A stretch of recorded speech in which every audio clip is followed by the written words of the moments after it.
of our generation, what was the defining moment then to really help galvanize that? I mean, that was a very good answer. Thank you. Warhol was the 60s. Who was it in the 80s and the 90s? And who is it now? I think there were a lot. I mean, there's a lot of wonderful artists in that time. Was it Panter doing Pee Wee Herman's thing? Well, it's different now, but it's still, that was underground art. That was still considered underground. But then it went mainstream though, when it hit, morning, yeah, it was when it great. hit, that hit the mainstream market. Sure. Oh yeah, no, it was brilliant and it's beautiful. But it didn't move into the traditional fine art world. This is going to flood it. So this is really a movement that's only happened the last maybe 5 years, could we say? Yes, it's brand new. Yeah, yeah. Not to deny that the other artists aren't brilliant and their work is important and beautiful. I mean, look at right now in LA in MoCA. The Museum of Contemporary Art is having the Masters of Cartoon Art, and they're showing these great artists on the walls. Where 10 fucking years ago, MoMA had the high and low show and would put the pop artists on the walls, and they would put the George Harriman and all their inspiration in a glass case with a box of detergent as the same importance as inspiration. Right. Now, art, again, back to the notion of what is art and what is good art. Well, yeah, we've got our peers who help define the movements as well, because if they're not buying, then you can't sell, and then it just becomes a movement that disappears. Exactly. And then also like the LA Weekly this summer wrote an article on the art movement, the quote unquote lowbrow art movement that's growing in LA, and talking about how it's on equal footing now with the very traditional galleries like Blum and Poe. Because in Culver City, all these new galleries are opening up, like my gallery over at Billy Shire Fine Arts, and saying, okay, now there's real money there that people are buying, and so it's getting a certain kind of legitimacy, kind of almost still a backhanded legitimacy. Like even when they call us artists, they'll call us illustrators, and it's like they still do. Sometimes they do, and they may use it as illustrator because quite a bit of the art is narrative. Right. But I wouldn't necessarily call it illustration unless it was done for a way, like if it was done for a magazine or if it was done for a book. Right. But if it's done for, it's a gallery show and the paintings on the wall, they're still a little uncomfortable in knowing how to title it. I mean, only now I'm having dialogues with curators, with museums, with traditional galleries, and they're starting to really get it a little bit. Do you think they read Juxtapose magazine and the other, underground? I think they're starting periodicals? to. Yeah. I mean, they see it, and Juxtapose sells really well, and it's amazing. I could walk the streets of New York or in Paris or in Barcelona, and I'll have a fan base of people just seeing me and knowing my face even, and just coming up to me.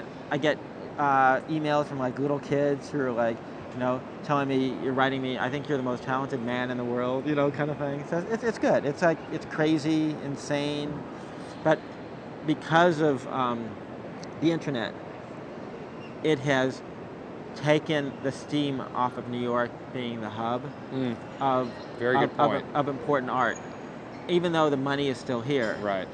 Right now, you could be almost anywhere, and if you do good work, people could get to know who you are. You can have dialogues and conversations with people anywhere.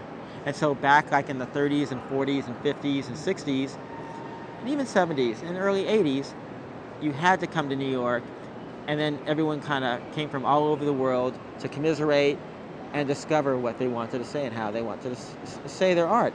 Now, you could be anywhere, and you don't necessarily have to be in New York. You have to develop a relationship with a gallery, maybe, in that respect, but you don't have to be in New York. And because of that, trends can happen elsewhere and even blossom elsewhere, and it sometimes takes about 5 years or so before New York even understands and knows what's going on. That's a very good point. I mean, just look at... I got so many good points. The vinyl figure collectible aspect of art now. Right. It is just exploding, and New York was one of the last cities to really embrace it. Now you're starting to see these little shops pop up where they're carrying your work, and Coops and all the other artists. Yeah. Well, Tim Biscup and Kaz. Kaz. Yeah. And as a Kaz has a piece too. Yeah. The vinyl movement is a really, to me, it's part of this whole, what I call pervasive art, in the sense that these vinyl figures are like limited edition sculptures for the masses. People are buying them not because they're like licensed properties, that people love the story or love the film or the TV series and they're buying the figure. They're buying it based on the artist, based on the designer. And when I create these things, I'm creating them as if I'm creating a little work of art. I'm not sitting there thinking, oh, what's going to sell well? It's like, what do I want to say? We keep them limited, and we have a following of people who will buy these things and put it on their shelves like a little piece of art. How did Toby come about? Well, Toby's been living inside me for a very long time, and I guess in some ways I needed to create Toby, and Toby was created to be your best friend, your mirror, your shadow, somebody who knows all your dirty little secrets but loves you unconditionally. And so he's kind of my alter ego. But he's somebody who kind of knows how to push your emotional buttons and does so freely but without malice. Right. And no backtalk. So there's the difference. Therein lies the difference. Well, maybe not to you, but you get to know him and he'll talk back. Everyone talks back.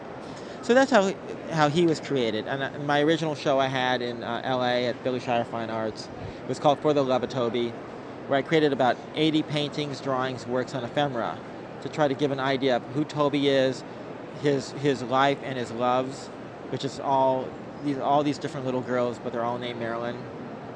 And in some ways, it's very sweet. He's very thoughtful. Some of them are very perverted.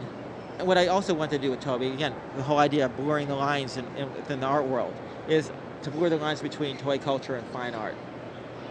And so it was an addition of 200 of them. And that pretty much. Yeah. I'm sorry. No, I was going to. You just made the point that you have to do a limited edition on something like this, because where it hits 5,000, then it's mass media consumption. Well, I think you could do both. I mean, when people ask me what I want to do, I want to kind of create this.